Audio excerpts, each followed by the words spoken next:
Bonjour à tous et bienvenue sur votre chaîne Wake Up Politique. Aujourd'hui, nous allons parler d'un moment clé dans les relations commerciales entre deux puissances nord-américaines, les États-Unis et le Canada. Alors, pour plus d'informations veuillez liker la vidéo et n'oubliez pas de vous abonner.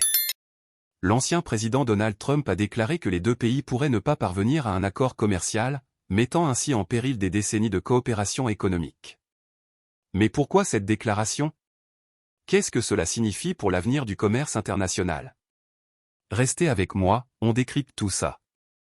Depuis 1994, les États-Unis, le Canada et le Mexique étaient liés par un accord appelé ALENA ou l'accord de libre-échange nord-américain.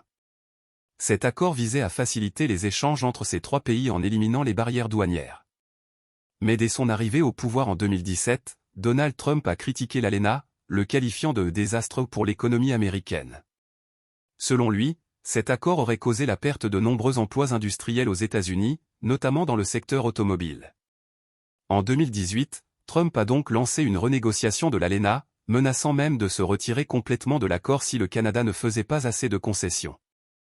Lors d'un sommet commercial ou dans plusieurs conférences de presse, Trump a déclaré publiquement que les États-Unis pourraient très bien conclure un accord uniquement avec le Mexique, sans inclure le Canada. Il a même précisé que le Canada pourrait être exclu si un accord juste n'est pas trouvé. Cela a créé une véritable tension diplomatique, surtout que le Canada reste un partenaire commercial majeur des États-Unis, avec des milliards de dollars d'échanges annuels. Plusieurs points de friction existaient entre Washington et Ottawa. Le secteur laitier canadien, Trump exigeait un accès plus large au marché laitier canadien, très protégé. La protection des brevets pharmaceutiques, les États-Unis voulaient prolonger la durée de protection. Le mécanisme de résolution des différends, le Canada tenait à préserver ce mécanisme, que Trump voulait supprimer. Les quotas et tarifs douaniers sur l'acier et l'aluminium, imposés par Trump, ils ont été vivement critiqués par le Canada. Le premier ministre canadien de l'époque, Justin Trudeau, a réagi fermement en affirmant que le Canada ne signerait pas un mauvais accord. Il a rappelé que les intérêts des Canadiens devaient être protégés, notamment les agriculteurs, les ouvriers et les petites entreprises.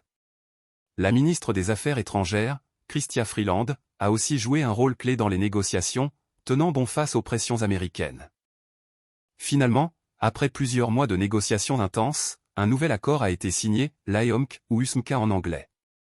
Ce nouvel accord remplace l'ALENA, avec quelques concessions de chaque côté. Le Canada a dû ouvrir davantage son marché laitier, mais a réussi à conserver plusieurs protections importantes. Trump a pu présenter cet accord comme une victoire commerciale à son électorat. Cette crise a montré à quel point les relations commerciales peuvent devenir des armes politiques, surtout sous un dirigeant imprévisible comme Trump. Elle a également souligné l'importance du multilatéralisme et de la négociation équilibrée, pour éviter que des accords soient dominés par un seul pays. Aujourd'hui, même si Trump n'est plus au pouvoir, l'héritage de ses politiques commerciales continue d'influencer les débats économiques. Index revers pointant vers la droite blanc et vous, pensez-vous que les menaces de Trump ont été efficaces ou dangereuses pour l'économie mondiale? Laissez vos avis en commentaire. Pour plus d'informations n'oubliez pas de liker la vidéo et de vous abonner.